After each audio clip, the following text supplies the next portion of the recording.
Well, welcome from all corners of the earth. We're really looking forward to working with you this evening. So we'll get going now. My name is Laura Saunders and I am the lead facilitator for the specialist NPQs for Best Practice Network. And that includes the NPQLTD, which we're here to talk about tonight. I'm based where Jake is in Cheshire, and there's various people joining me from different parts of the UK. We've joined by Jamie and Kai and Pete and Joseph from our central team at Best Practice. They're just waving at you now. And we are also joined by Diana, Nick and Vicky, who are going to have the floor open for them to speak later to give you their perspectives. We're going to have a bit of a discussion about the impacts and what they've enjoyed about the LTD. From a few different perspectives. So we'll come to them later. So welcome everybody.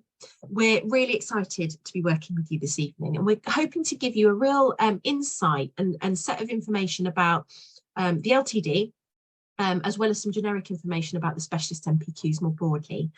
What's different about them from the previous iteration, what changed in 2020, and who enrolls on them. And an insight into how Best Practice have interpreted the DFE's framework and how we teach and support you to learn the framework statements and content areas. So we'll come to that later. As Jamie's just mentioned in the Q&A, if you've got any questions, please do put them into the question and answer box. We will come to them as we go through the session, but we will also have a Q&A towards the end for any main themes that are arising that we haven't managed to cover in the rest of the presentation. Okay, so we want to start really by providing just a little bit of clarity about the journey and the development of the NPQs and what they've gone through since the previous iteration. What's fantastic about them is that they've become part of a very clear pathway, a career pathway, which starts with the trainee teacher and initial teacher training, goes into the ECF and then onto the NPQs with the specialist route programmes first, which is what we're talking about this evening, and then onto senior leaders, head teachers and executive leaders. And this golden pathway is bringing everything together. It's providing that real clear thread that the DFE have been keen to create. So initial teacher training and the ECF means that early career teachers are supported in the first 2 years of their teaching careers. And then the DFE's frameworks for the NPQs follow on from there, and many of the NPQ content areas are threaded from the, sorry Jamie, have you just put something into the chat box? I'm sorry everybody, just a quick pause. Sorry, I think you meant to be sharing slides at this point. I can't see them. I was totally under the impression that I was sharing. My apologies, everybody. Right, can we see them now? Jamie, have you got them? Yes. Brilliant, thank you so much. So I'm just going to very quickly go back to the golden thread to show you the image of how that, that pathway, that golden thread is evidenced from trainee teaching all the way through to executive leads that the DFE are trying to set up through these NPQs and the ECF. And then I was going on to sort of explain how that works. And I was just about to say that this entire golden thread is rooted in evidence and collective practice, collective excellent practice from across the sector and across the profession. At this point, Jamie, would you mind putting the NPQ LTD framework from the DFE into the chat box, please? Thank you. Fantastic. Okay, so there is a growing list of NPQ programmes, more to come, and those replace the previous 4 NPQs during the reforms in 2020. And in developing the width of the pathway, the old NPQ ML, which is for middle leadership, as many of you may have completed or heard of, has been replaced by the NPQ LT, leading teaching, the NPQ LTD, leading teacher development, which is what we're here to discuss this evening, the NPQ LBC, leading behaviour and culture, and the NPQ LL, leading literacy. And that width of pathway provides much more choice much more opportunity and sense of direction for yourselves, school leaders, and to become better really at what we do and to be able to specialise our knowledge in order to be able to make very specific difference to the young people that we work with and the teachers that we lead. So as you can see from the slide, the NPQLTD is 12 months long. And there's some crucial other information that's changed when the new iteration of NPQs came in 2020. There's no project, no school improvement project, and this time it is replaced with a SAT, a summative assessment task, which I'll give you a little bit more information about in a minute. There are no longer any leadership behaviours in the DFE frameworks, but Best Practice Network have a set that are embedded throughout alongside leadership skills, and this is to enable participants to apply new knowledge into their practice as a leader. There's greater emphasis on practice-based activity and participant context, and this is through practice activities, the use and support of an in-school performance coach, and it's all about applying your learning in your own contexts. Additionally, a key difference is the use of domain or school-specific evidence, as opposed to a generic evidence base that was used in the previous iterations, which we're hearing a lot of very, very strong feedback about. And I know that various people want to mention later. So I mentioned that there's no longer a school improvement project. There's now a streamlined summative assessment task at the very end of the programme. Application of learning and practice is now the focus, and the final assessment follows the 12 months of the engagement and learning. And that's through an unseen case study scenario where your responses need to be around 1,500 words. Now, that's a much lower expectation in terms of the word count than the previous way of assessing. But the requirement for completion is a much tighter timescale. And it fits within an 8-day window after your taught 12-month programme has been completed. In what's really, really important for you all to know at this point is that in order to take that SAT, that summative assessment task at the end, you will need to have engaged with at least 90% of the programme elements through the 12-month programme first. Okay. So the DFE have designed the frameworks for each of the NPQs to support you all to specialise based on your different interests or your experiences, potential expertise. So we know that the LTD is broadly for those people who, as it says on the slide, lead or aspire to lead the development of other teachers or other staff members. What's important to know at this stage is that the DFE framework outlines what needs to be covered in the NPQ, but lead providers such as Best Practice have designed how you learn that. And our programs, actually all of them, have been written to be highly inclusive and suit really diverse experiences. So I'm going to take you through a couple of participant case studies now to very quickly demonstrate the range of participant contexts. And then we'll talk a little later with Diana and Vicky to get their sense from their perspectives too, so that you get a range of directions and starting points that people have arrived at. So this is Ellie. Ellie is on the LTD as we speak. She works for a large academy trust leading teacher development across 9 schools. And those 9 schools have a representation from primary, secondary and special. She supports ECF mentors, in-trust coaches and teachers and leaders across the trust. But she's mainly responsible for the whole trust's approach to CPD or professional development. She's been teaching for 8 years. She used to be a phase lead and was doing this PD leadership role for 1 term prior to enrolling on the LTD programme. She lives in the south of England and no one else from her trust is undertaking the same programme, so she attends the face-to-face event virtually. She feels that the programme is impacting on her leadership behaviours and skills, as well as developing her understanding of the research and best practice akin to teacher development. Conversely, this is Rob. He's also on the LTD. He works at a special school in the north of England and attends the face-to-face events in person with colleagues from other local schools and settings. And this is the main way that the face-to-face events occur.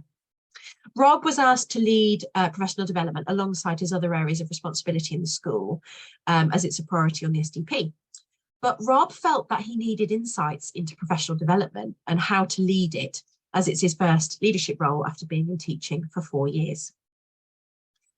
So we've also got participants from primary, secondary, SEND, alternative settings like PRUs, outdoor schools, early years settings, HE, FE, independent schools, international schools, the lot. And my point really here is that our participant body is hugely diverse, and all at different points in their teaching and leading careers, with completely different schools or setting contexts. The programmes from best practice are written to enable all participants to thrive, no matter if they're already in a leadership post or aspiring to be in one. What's important to note here is that this LTD programme is not the same as ECT mentor programmes that people access through the ECF when supporting early careers teachers. This programme, the LTD, is about leading the development of others. Those others could include ECTs and ECT mentors, but not only. And it's within a team, a department, a phase, a subject, or even school or trust, as I referenced with Ellie. So if your interest or your role is in leading CPD or leading the development of others, then the LTD could well be the NPQ for you. It is important to know that you can undertake all of the specialist NPQ programmes, if you like, but not obviously at the same time. I know there are people online who've recently completed one and are looking at doing another one. So that's really nice to see you. So in designing the NPQs then, the DFE created 10 content areas, which each hold a series of learn that and learn how to statements. And you will see those statements and those content areas cropping up consistently through your programme. This slide shows you how those content areas fit across the 3 of those specialist programmes and how they compare to the leadership programmes, just very briefly. So the first table on the left is the specialist programmes. And as you can see, they each cover different content areas that are relevant to the specialism. But all of them cover teaching and implementation and then professional development in some format, although obviously the LTD is all about professional development. And they're highlighted in bold text just so that you can see where those links are, again, because that's important to the golden thread of that career pathway. The second table on the right represents the leadership programmes, just for you to be able to compare. And you can see that those leadership programmes cover all of those 10 content areas. So you'll see that the LTD covers 4 content areas, LT has 9 and LBC has 5. Because you're listening about the LTD, please don't be fooled that the LTD contains less content because it has fewer content areas covered than the LT. It is the same amount of rigour and work involved in all 3 of these specialist programmes. Crucially then, we have structured all of the programmes, both leadership and specialist routes, to cover all of their content areas, offering flow and cohesion through really bite-sized activities. At every point, participants carry with them a leadership development record, an LDR, which tracks progress and ensures relevance for you as individuals, and you work with a nominated in-school performance coach who will support you in applying that learning in your context throughout. Underpinning all of these content areas that you can see on the slide is a very, very strong and clear evidence base and resource list in each of the frameworks. And we've linked these to specific school practice that will be presented throughout your programmes to exemplify what those content areas look like in practice to leaders in the field. Really brings them alive to give you context and then to challenge you through various different kinds of activities to apply them with relevance to you in your context. I mentioned flow and cohesion a moment ago. This group of content areas has guided the way the programmes have all been structured and designed. And this slide gives you a timeline of the approximate hours your programme will take you over the 12-month period, providing cohesion across those content areas. All of Best Practice Network's NPQ programmes follow this cyclical approach. So you start with an induction cycle to get you started, and that's followed by cycles 1, 2 and 3. These main learning cycles start with a face-to-face event, and they all then have online course study, practice activities where you apply your learning in school, FATs, which are formative assessment tasks, practicing for the SAT at the end, and in-school performance coaching to support you in really applying your learning straight away in practice. And then it's followed by the summative assessment stage at the end. Just before we go on, Jamie, are there any questions arising that would be useful for us to tackle at this point? So there's one from Leah around whether this would be good for leading the development of trainee teachers. What a fantastic question, Leah. It's for anybody who is working with working to lead the development of others. It's not training people up to train others, but it's about leading development of others. So potentially, yes, obviously I'd need to know a little bit more about your context specifically, Leah, but yes, broadly. So if you want to give a little bit more, excuse me, information and you want a more detailed answer, we can have that conversation later. So I hope that helps. Thank you, Leah. That's a great question. Okay, so moving on, just a few stats for you, just of interest, but most importantly, possibly more importantly for me, a bit about our values and what we stand for. When you're choosing a lead provider for your NPQ, it's important as a leader or an aspiring leader to consider the values and approaches through which that provider operates. Best practice are here to get the best leaders for all children, no matter where they are in the world, and it's extremely important to us. We are a hugely values-driven organisation. And the NPQ work supports your professional learning through the programme, and even more importantly, ensuring that you're even better leaders at the end of the programme than you were at the beginning in order to get the best for our children and for our schools. Our values, we work together, we inspire your learning, we act through integrity, and we always strive for excellence. So if that feels like a marriage with your values, then we're definitely the lead provider for you to consider. Okay, so NPQs are delivered in partnerships with teaching school hubs, multi-academy trusts, and other school groups across England. The face-to-face events are facilitated by local school leaders familiar with your local challenges and your contexts. And you can see the approximate geographical spread there on the map of the events and hubs currently underway. Now, whilst we can't 100% guarantee that those will be exactly the same for new applicants like yourselves, we do expect to run groups in the same places as previous cohorts, and they won't be largely different. There's a growing number of international partners delivering NPQ face-to-face events. The majority of these are delivered remotely. So do use the contact details near the end of the slide deck if you'd like any more information about NPQs in international settings, as I know some of you are joining us from across the world. Okay, if there are no other questions, Jamie, at this point, what I'm going to do is invite our guests to speak with me.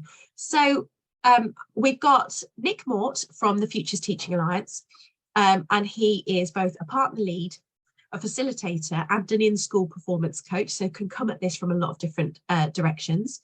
We've also got Diana and Vicky, who have recently very successfully completed the NPQLTD to give you their perspectives from their angle.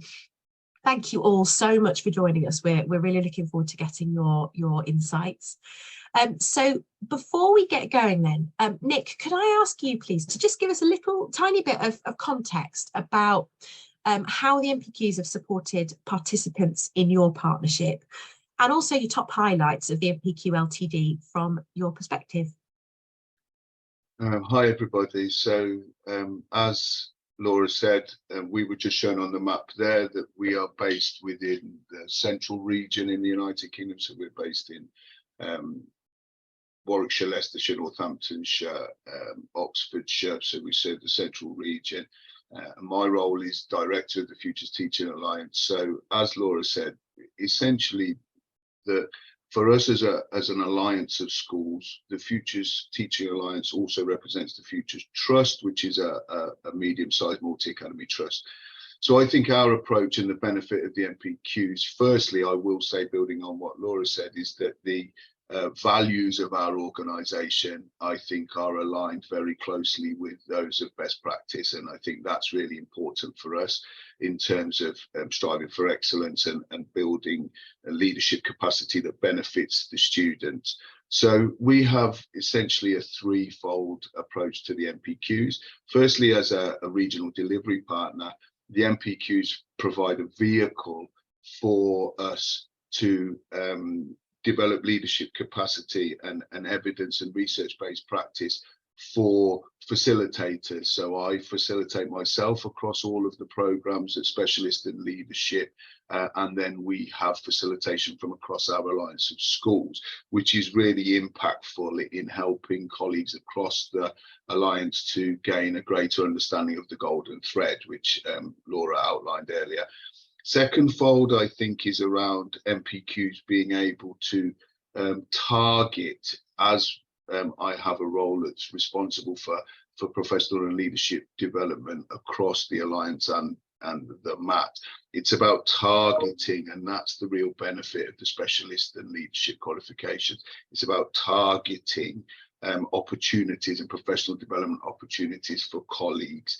And in addition to that, third fold is then probably about succession planning and talent management and identifying routes for colleagues. We have a mantra within the organisation, which essentially is that collaboration is the oxygen of school improvement, and what it enables is this networking across delegates from both within school organisations, MATs and alliances, to network with other colleagues within the different tiers of the golden thread. So colleagues have talked about ITT, Core Content Framework, ECF, and then NPQs, and there are therefore like-minded colleagues working collaboratively, which we found really powerful.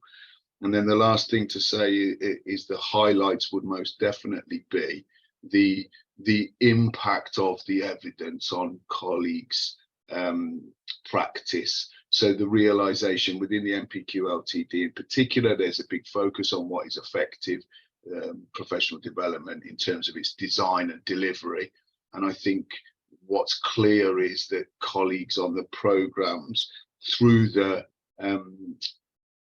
formative assessment tasks, the practice tasks, and then the summative tasks, are asked to embed their implementation using the EEF implementation model and different models of change management, are asked to think about and then apply in their own context, as Laura said. And for me, as both an in-school performance coach, but also as a facilitator, seeing the journey of colleagues from the introduction and the day one face-to-face, and then them implementing and the research and their professional learning impacting on their practice in schools is most definitely the highlight.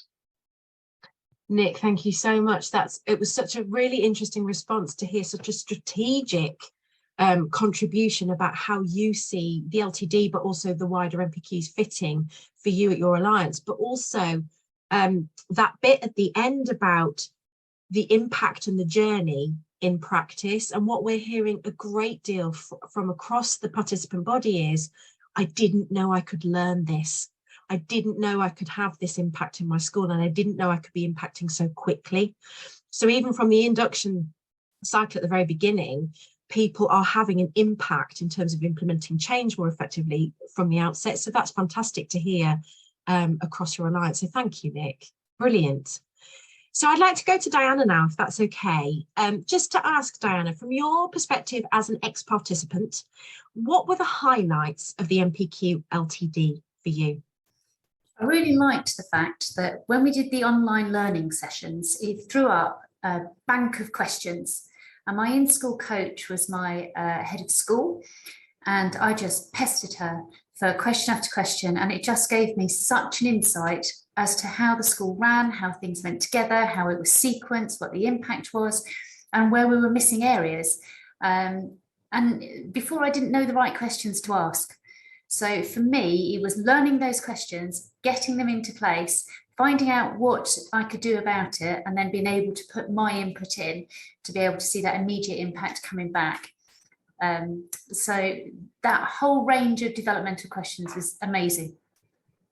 Wonderful, thank you, Diana. What you often hear from really effective learning programs is that as well as a load of new knowledge, I've got a load of new questions and I don't know what to do with them, and I just keep asking them. And I think that's sort of that buzz that I got from you, and that motivation to be going to your head of school and asking all of those questions is fantastic, which will be pushing her, pushing the rest of your colleagues, as well as pushing you to drive the school forward. She did say it was a little bit like being on the course herself. She felt like every time I came, she was like, okay, what am I learning today? Brilliant. I love that, Diana. Thank you. Which says a lot, actually, for how I assume you must lead teacher development, actually, and the way you like to lead. That's really, really insightful. Thank you. Okay, Vicky, could we go to you next, please, then? And then I'll go back to Nick again in a second. Vicky, what were the most impactful pieces of learning on the NPQLTD for you? The one that really kind of sticks in my mind, and the one that was referred back to the whole way through, was the implementation guidance from the Education Endowment Foundation, in particular the will, kind of that takes you, just refer to it as the will, that takes you through the process of delivering effective professional development. And it was that for me as a leader within my school, but also I think for my school as well, when I took it back and shared it with my head teacher, who was also my in-school performance coach, and our senior leadership team. And you said earlier about kind of you can have that impact really early on. It was that straight away kind of led to us really rethinking our professional development cycle for this year and our calendar for this year. So it was, you were absolutely right that straight away it was that had an impact, and that just snowballed in a good way over the course of the NPQ. Brilliant, thank you, Vicky. And I think we hear this a lot about the implementation content area, which is why it's presented in all of the NPQs, but just in at different levels in terms of how people will apply it. And everybody is finding incredible amounts of impact from it straight away, because it is very easy to apply very quickly. And the way best practice have structured it, the DFE didn't decide where it should appear. The way we've structured it is to put it at the beginning and then drip feed it all the way through to keep that consistent message about how to implement change, because essentially we're all change leaders in what we're doing. That's what leadership is, right? So that's brilliant to hear. Thank you, Vicky. I love that. Okay then, so Nick, can I come to you then? We saw just a little earlier that participants on the NPQLT can occupy quite a number of different kinds of roles and pathways in terms of their career. In your partnership and your experience as an executive leader, what were the LTD's participants' roles and reach in your alliance? So I think the answer to your question is varied, and I think it was Leah earlier who put the question into the chat. So effectively, we use the NPQLTD at all levels. So there are colleagues we are a skip provider, a school-centred initial teacher training. So those colleagues who are involved in the skip process and initial teacher training, we have placed. So for instance, we have a director of teacher professional development across the trust, and they have undertaken, because we felt it really important that the lead was engaged in the process. However, there are also colleagues who are professional mentors in each of their settings and lead on the ECF, have led it. But we also have colleagues who are professional development leads in their own settings. We are a MAT that is cross-phase, so we have both primary and secondary CPDL leads, assistant head teachers who are leading on professional development. So we essentially have every strata of career stage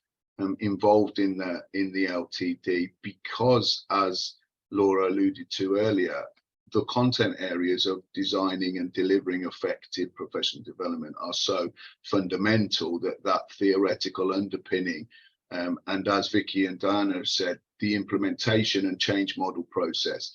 Some colleagues, in our experience, we often, with regards to professional development, do a lot, but don't think about why or how we are doing what we're doing. And so we have used the NPQLTD to challenge those who are leading others to have a evidence-based approach to its effectiveness.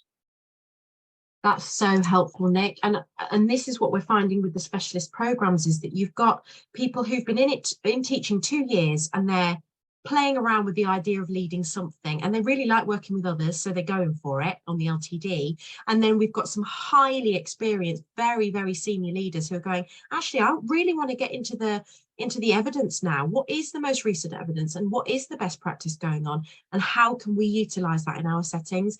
And then you've got everybody in between that. So if there's anyone on the call that's not sure if it's for them, I hope that response from Nick about how varied the reach can be and the roles can be from those on the LTD, I hope that can really help you. Thanks, Nick. That's really helpful. Is it possible to just jump in? One of the things that I found on the course, because we were such a very, very diverse range of people on our course, especially on our face-to-face days, that was as helpful as just having the online courses. It was amazing to talk to people, not just in different subjects, but in different phases, and the way that they would approach it. And that was really, really helpful, because actually some of those things to do with implementing are so generic across all phases that it's really good to get new, fresh ideas coming in, but also people who've had a go at it and gone, you know, we've tried this, but we've never used this evidence base, so we're going to take this back as well. So I would say that those face-to-face days and that wide range of people is really key, really, really important. Thanks, Diana. And we hear this a lot, the networking element and the learning from others, and the different groups of people learn from. So there's the face-to-face groups, there's your online leadership mentor learning reflection groups. There's lots of different ways of networking with other people. And it comes back to me for what Nick said earlier, collaboration is the oxygen of school improvement. And that is how the process of this program works. You've got this blended program designed to help you collaborate and network, as well as go away and put that into practice in your actual settings. Thank you, Diana. That's really helpful. Vicky, can we come back to you then? You talked earlier about a bit around the content in terms of implementation and how impactful that was for you from the outset. So that's about the content. If you were to talk about the elements of the program, the different parts of it, so the face-to-face days and the in-school coaching and the leadership mentor and the practice activities, facts, all of the different parts, which would you say really supported you the most in your setting? That's a really difficult question. Can I say all of it? Yes, you can. Were there any particular highlights? So I think having the opportunity to engage with research doing the assessment tasks was really, really valuable. Because we all know that evidence-based practice is really important, but as a class teacher and wearing many other hats, it gave me the time to actually engage with it. But my leadership mentor was incredible, and his responses to my assessment tasks that I uploaded onto is it Canvas? I can't remember the name. Yeah, that's it. He was brilliant, and he would respond with questions that really encouraged reflection, and it just made such a difference to my practice in school, because those questions would sort of go away and think about, and it was so developmental. That's brilliant, Vicky. And I'm sure actually, Nick, that you'll feel this as well, but the workforce with best practice all work to create progress focused professional discussion through everything. So those questions that your very adept online leadership mentor was asking was to provoke and promote progress constantly, and it sounds like it did exactly what it said on the tin. So that's Brilliant. Thank you, Vicky. That's great. Okay, so Nick, can I just come to you for one last question, please? Were there or have there been any commonly arising questions from participants on the NPQLTD within your experience? Yeah, I think just before answering that question, Laura, just to pick up on what Vicky just said and that you spoke about, I think one of the elements of the new professional qualifications and the new framework around the specialist and leadership is the focus on the individualized pathway for delegates, as Vicky's just alluded to.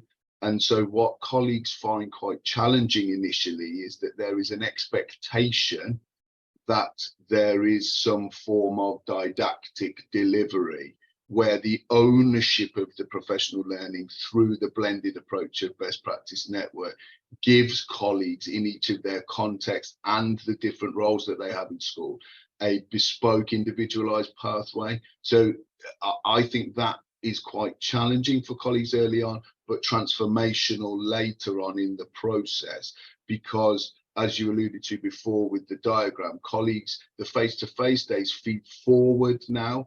So they stimulate, you just used the word provoke, Laura, but they stimulate in colleagues an area of interest, and then the pathways enable through the practice tasks and then the formative assessment tasks, there is a choice of which they complete and then gain feedback for.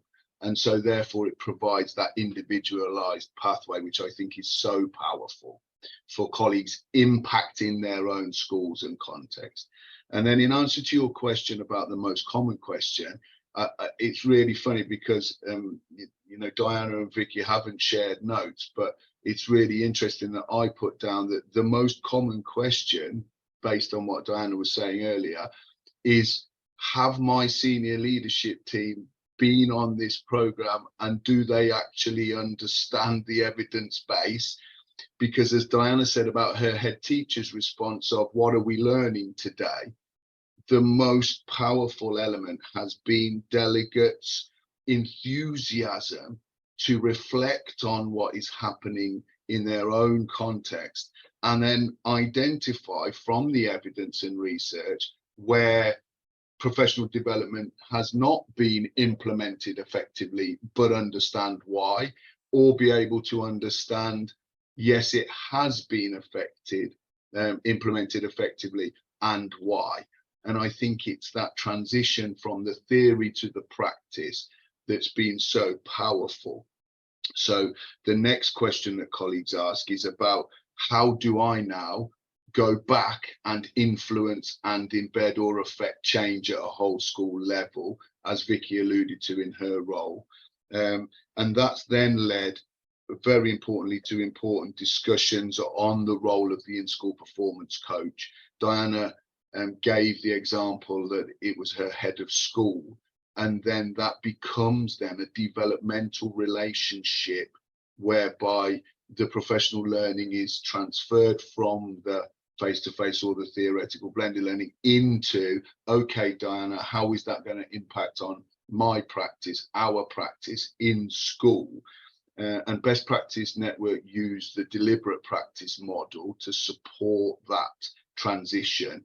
But it also, as you said, Laura, before, enables colleagues to think about change management. And I think that's, you know, in the theory, I think it's Cotter who talks about change is a process, not an event. And I think it's that really embeds the program for the NPQ. So I think it's incredibly powerful. Thank you, Nick. Yeah, there's something about the beauty of the NPQLTD being quite a model for how we can support professional development moving forward in and of itself, as well as what you learn through the content, if that makes sense. So thank you. I really appreciate that, Nick. And thank you, Diana. Thank you, Vicky. They were hugely insightful inputs. And if you have anything else that you want to contribute to, any questions that arise that you want to answer, please do fire away. And on that, If you do have any questions popping up, do get them into the question and answer box. No question is a silly question. I will maintain that for the rest of my life. So please do put them into the question box. In the meantime, Jamie, would you like to share, if I share the next slide, would you like to go into a little around funding? Yes, thanks, Laura. So if you're at the moment, take one step back, is that the Department for Education have had scholarships in place since the NPQs were reformed a couple of years ago. And these scholarships are confirmed until the end of this academic year. So it will be for this autumn intake and the spring intake, and then they'll be reviewed with what funding is available. So in terms of what the scholarships I'm talking about now, this is just for this coming academic year now. But if you're a state-funded school across England, you have access to a full scholarship for the full cost of the NPQ programme. And this recently was extended out to independent special schools. So if you fall into that category, you're also able to claim 100% funding towards your NPQ across any of the NPQ levels. If you're not sure whether this applies to you or not, then do reach out to us.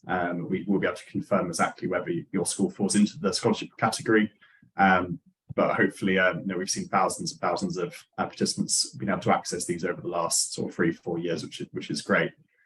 If you're outside of England or if you're an independent school, then there's a cost to the programme of £1,250. And again, if you have any questions around funding plans or how that works, then do let us know. One thing that is relatively new, though, is targeted support funding that the department have also introduced over this academic year and next. And what this is there to do is to support primarily smaller schools be able to access training and help to cover time out of school predominantly. And you can see on the right-hand side that if you're a primary school with up to 150 pupils, you can access a grant of £800. If you're a primary school with more than 150 pupils, you can access a grant of £200. And if you're a smallish secondary school or 16 to 19 state-funded school, you can also access £200. So the Department for Education are really seeing, the value and the need for NPQs to support the development of educators across the country. And so our advice really is, access the funding while you can. And that we're almost certain that in future years that they'll be feeling slightly less generous. If you go to the next slide, Laura. So with where we are now, we're currently open for the autumn intake, which commences in October. And the deadline for that is the end of July. So kind of really just after the end of the summer term. So if you're ready to apply, you're able to do that now on the Best Practice Net website. Find your NPQ that you want to apply for, whether domestically or internationally, and you can apply on there. If you require any support from the sales team or sort of the wider business, then we have abilities to be able to speak to you. We can book a time slot over the phone, or you can call us when it's most suitable. You can send us an email to inquiries@bestpracticenet.co.uk, or on our website as well, we have a live chat function. So really the live chat function is available from 8 AM till 5:30 PM. So really, we're here to support you and to help you with any further questions you have. So do reach out to us, and hopefully, we'll look forward to working with you in the new academic year. Thanks, Jamie. That's really helpful. Okay, guys, we are at a point now where we can answer any questions that are arising. There are none sitting in the question and answer box at this point, but while you're thinking of any questions that you may have, I just wanted to draw your attention to a couple that popped up. The first one, and I might draw Vicky and Diana in with this one, with one in a second, if that's okay. The first one, however, popped up was, is it possible to complete this whilst you're working part-time? Yes, it absolutely is. So for anybody that's in a slightly different situation to being a full-time teacher, we really do try to accommodate very different diverse needs in terms of how you work, flexible working, etc. So yes.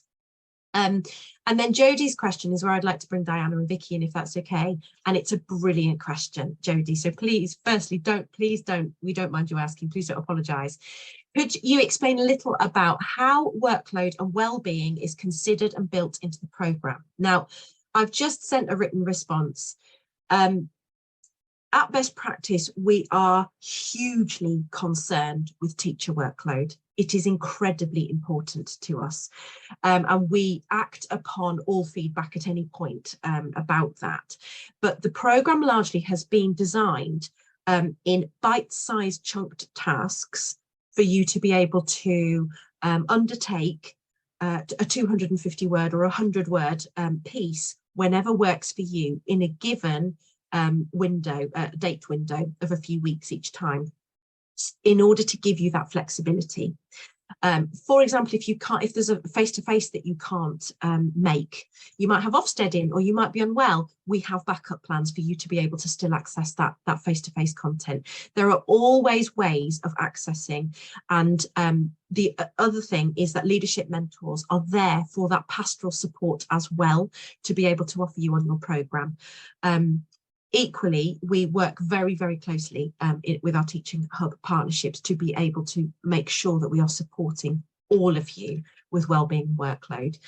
So that's a really great question, Jodie. And I just wonder, Diana, Vicky, Nick, do you have anything you want to contribute on that?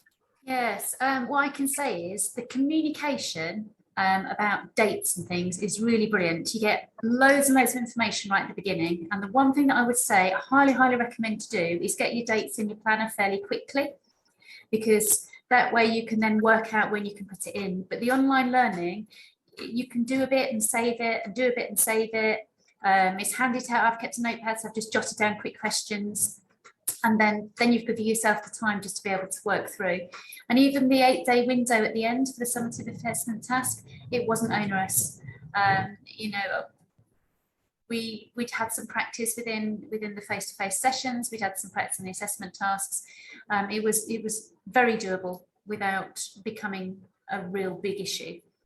The only one I found is that if you try and book your sessions with your in-school coach, you might just need to email them a couple of weeks beforehand, because trying to pin them down sometimes is a bit harder than anything else. Thanks, Diana. And what we have a lot of participants say is that they put those in-school performance coaching sessions in, or book all of them in at the very beginning of the year. So sometimes that can be quite helpful too. Vicky, what's your take? I was going to say exactly the same about the calendar. Kind of the fact that the dates are published in advance is really, really useful. But also it took a little bit of getting used to, but then once I had got my head around it, I am a bit of a technophobe. Canvas was really supportive, kind of on having it on my iPad and on my phone. There were reminders that would pop up about upcoming kind of assignments that were due. So it was a really supportive tool, and it was a really easy way to keep in touch with my leadership mentor as well. So it just felt like a really supportive process the whole way through. Brilliant. Thank you, Vicky. Nick, is there anything from your perspective you want to add there? I would echo exactly what Diana and Vicky had said. I think what Diana said at the start and Vicky's reinforcing around the use of Canvas is that the more proactive you are in planning the program and calendaring the windows, and all of that, as Vicky's saying, is given to you at the start, so the windows are clear. The second thing, which I think is of absolute fundamental importance, which becomes quite challenging for colleagues, is this is about impact on your practice in school. So the use of the in-school performance coach and the structure of the program is about enhancing your role that you undertake. It shouldn't be an additional abstract project external to your practice. So what Diana explained about the relationship with her head of school as in-school performance coach is, okay, Diana, what have you learned? What have you reflected on? Okay, what are we going to do tomorrow in school in your role that is going to enhance your practice? And I think done effectively, that actually, from a well-being perspective, as colleagues have asked in the chat, becomes an enhancement to their well-being, because they are enabled to do their job better, which will and they are better equipped to undertake their role, which supports their well-being and workload. Brilliant. I think That's really important. Thanks, Nick. It was only the other day, actually, I was talking to a participant on one of our programmes who just said, I genuinely thought this would add to my workload. And I've genuinely realised within the induction cycle, how it's doing the opposite. It's helping me work more smartly, just better, with a leadership hat on, and seeing things in a slightly different way. So I really appreciate that. Thank you, Nick. And Sarah, I hope that answers your question around work-life balance. Jamie, is there something you would like to add there too? No, it was really just to sort of, with the next stage of that conversation being a question from Charlotte, asking whether there's a provision for schools to give delegates further time out of class to complete the programme, as there is for ECT mentors, or is it to all be completed outside of school? So I think it's tailoring just your response you've just said. You know, it's about being part of what, you know, the work you're already doing.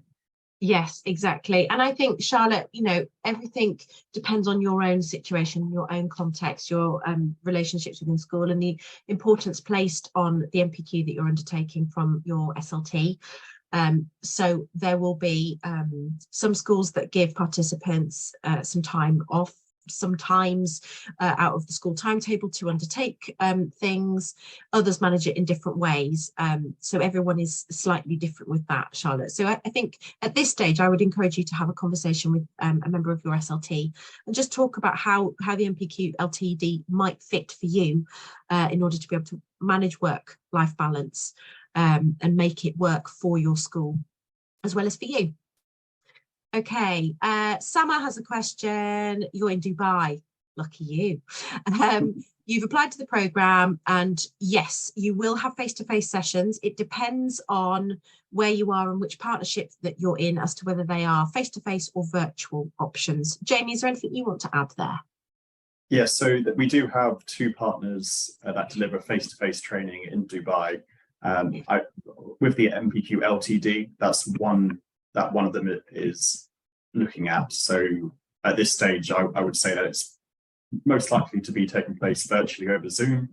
However, there may be an option to have a local face-to-face session. We'll know more in the next month, I think. Great, thank you, Jamie. That's confirmed. Great, thank you, Jamie. Thank you, Sama. And obviously, once we've got all the applications in, that's when we can start to plan the groups and make sure that we have really viable groups for you to collaborate with and network with, as we talked about earlier. So that's kind of the final stage for being able to be sure about that. And Jamie, another one for you. Chris has asked, I've already submitted an application. When do we find out if we have been accepted? Yes, so Chris, I've actually had a look at your application, and we're currently waiting for your sponsor to provide confirmation of your application. So as part of the process is we receive your application, we ask for a sponsor confirmation so that your school will essentially sign off on it, and then we will review it to make sure that it's been accepted, you know, whether you're suitable and it's accepted. So if you can chase up your sponsor, then they'll be able to confirm for you. As a general rule, though, if you're not sure where your application is, drop us an email, drop us a call, drop us an online message, and we'll be able to let you know. Thank you, Jamie. That's brilliant. So hopefully there are others of you out there that have either applied or in the middle of your application, and you know now roughly the timeline and the process. Thank you, everybody. That's the end of the questions that we have at this point. I'm happy to hang on if anybody else wants to ask a question in a second. But more so, I'd like to thank our wonderful guests, Diana, Nick, Vicky, and the wonderful internal team from Best Practice, to say thank you so much. And I hope that you all send your applications in soon and that you have everything you need to be able to do that. So thank you, everybody. Have a great evening when it arrives for you, and take care.